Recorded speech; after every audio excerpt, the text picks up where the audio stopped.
Bonjour. Dans la série Aberrations et autres abus de la curatelle, le numéro 9, en écho à la vidéo numéro 4 intitulée La mule fiscale, et donc avec ici la rubrique Parlons psy, qui est coupé de la réalité?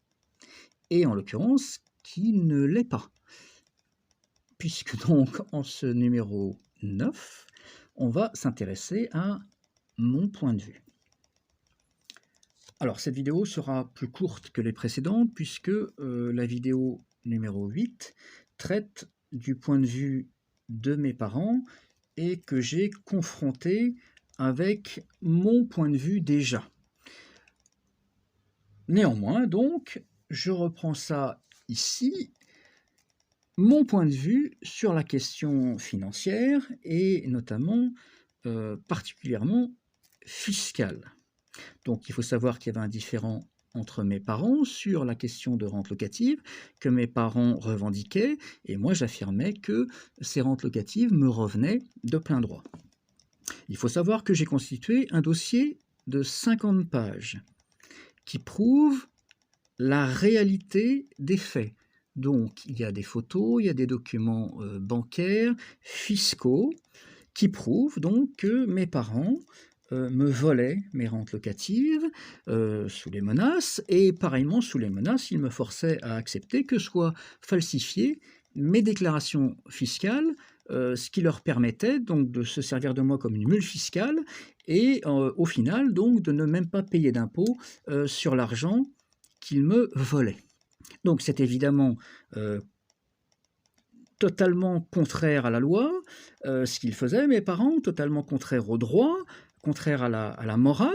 C'est donc ce que faisaient mes parents était totalement coupé de la loi, du droit, coupé de la morale, du bon sens, et c'était d'ailleurs totalement incohérent même, puisque même si on prend en compte leur postulat de départ, leur revendication qui consistait à dire que ces rentes locatives leur revenaient, alors que j'ai prouvé effectivement que donc légalement ces rentes locatives ne leur revenaient pas, ces rentes locatives me revenaient à moi, mais même si on prend leur postulat, que ces rentes locatives leur revenaient à eux, et effectivement, via les menaces, en l'occurrence, j'étais forcé d'accepter que mes rentes locatives arrivent sur leur compte bancaire, donc factuellement, mes parents touchaient ces rentes locatives.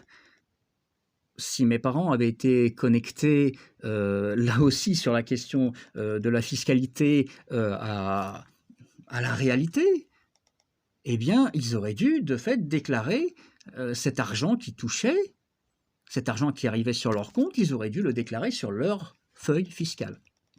Sauf que dans les faits, cet argent donc qu'ils me volaient, ils le déclaraient sur mes feuilles fiscales. Donc mes parents étaient totalement coupés du droit, de la loi, du bon sens. C'était totalement incohérent ce qu'ils faisaient, et c'était par ailleurs malhonnête.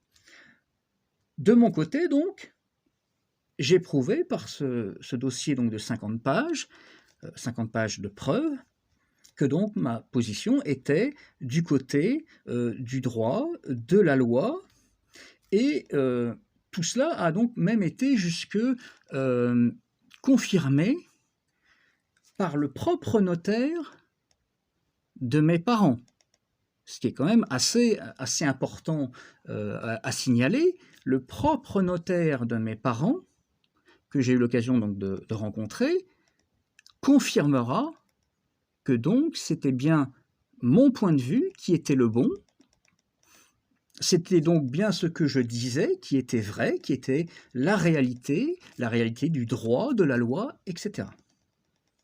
Malgré cela, donc la justice fera gagner mes parents, la justice me fera perdre, et la justice fera valoir que